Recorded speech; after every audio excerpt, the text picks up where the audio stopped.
Hello বন্ধুরা, good morning. তোমরা যে যেখান থেকে আমার এই ব্লগটি দেখছো, আশা করি তোমরা সবাই খুব ভালো আছো এবং সুস্থ আছো। আমরাও খুব ভালো আছি।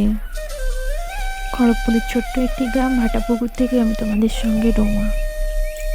আমি রুমা, আমার নতুন ব্লগে তোমাদের সকলকে স্বাগত এবং অভিনন্দন। আশা করি তোমাদের ভিডিওটি খুব ভালো লাগবে, তাই বলছি ভিডিওটি স্কিপ না করে পুরো ভিডিওটি দেখো।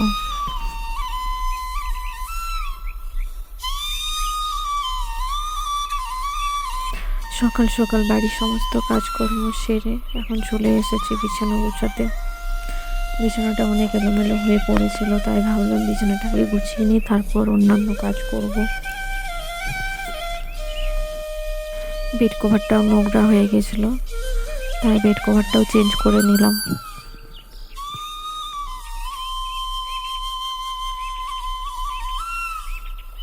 যেদিন চেঞ্জ করি না বেড কভার, কিছুদিন ছাড়া ছাড়াই চেঞ্জ করি, কারণ ছোট বাচ্চা আছে, সেই জন্য বেশি নোংরা করলে হবে না, তাই কিছুদিন ছাড়া ছাড়াই চেঞ্জ করে নিই।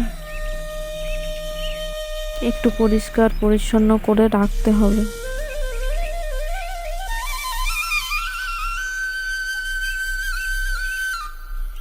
রোদ উঠে গেছে, এই যে তোমরা দেখো জানালা দিয়ে সুন্দর রোদ আসছে। সকালটাতে জানালাটা দিয়ে সুন্দর ভেতরে রোদ আসে।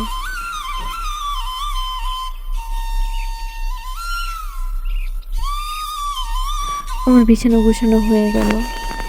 আগে বিছানাটা কেমন ছিল, এখন কেমন লাগছে দেখো।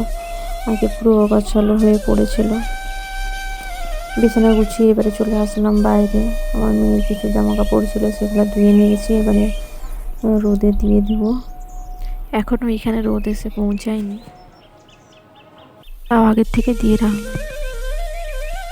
সকাল থেকে না দিলে সকাল থেকে জলটা কিছুটা ঝরে যাবে, তারপর যখন রোদ দিবে তখন সুন্দর শুকনো হয়ে যাবে।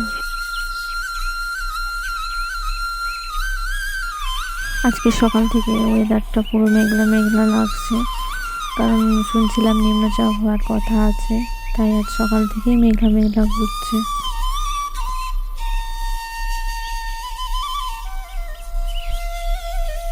যদি তোমাদের এই ব্লগটি ভালো লেগে থাকে তাহলে লাইক করো, কমেন্ট করো এবং একটা সাবস্ক্রাইব করে দিও।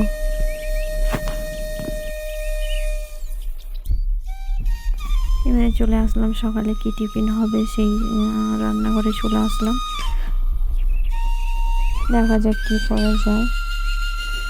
আজকে উপমা করা হবে, সেই জন্য আমি এখানে দিয়ে দিয়েছি প্রথমে তেলের মধ্যে কেরিয়ে পাতা, পেঁয়াজ, কেরিয়ে পাতা পরে লঙ্কা দিয়ে দিলাম, তারপরে এর মধ্যে পেঁয়াজ দিয়ে দেবো।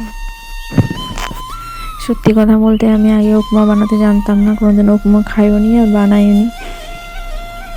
বিয়ের পরই বানানো শিখেছি, আমার শাশুড়ি মার কাছ থেকে বানানো শিখেছি। আমার শাশুড়ি মা খুব সুন্দর উপমা বানায়, ওনার কাছ থেকেই শিখেছি। এর মধ্যে এই যে সুজি দিয়ে দিচ্ছি। দেখে শেখার পরে এই প্রথমবার আমি নিজে ট্রাই করছি, দেখি কেমন হয়। ওই যে এটা আস্তে আস্তে হালকা হালকা ভাজতে হবে, তারপর হালকা হালকা জল দিয়ে অনেকক্ষণ ধরে নাড়তে হবে। অনেকক্ষণ ধরেই হালকা হালকা জল দিতে হবে আর নাড়তে হবে, তাহলেই তৈরি হয়ে যাবে উপমা। আমাদের বাড়িতে আবার শুধু উপমা কেউ খাবে না, আমার শুধু উপমা খেতেই ভালো লাগে, কিন্তু আমাদের বাড়িতে কেউ খাবে না, তার জন্য এই সাইডে ঘুগনি বানানো হচ্ছে। মটরকে প্রথমে সিদ্ধ করে নিয়েছি, সিদ্ধ করে এবারে মশলা টশলা দিয়ে কষে জল দিয়ে ফুটিয়ে দেবো।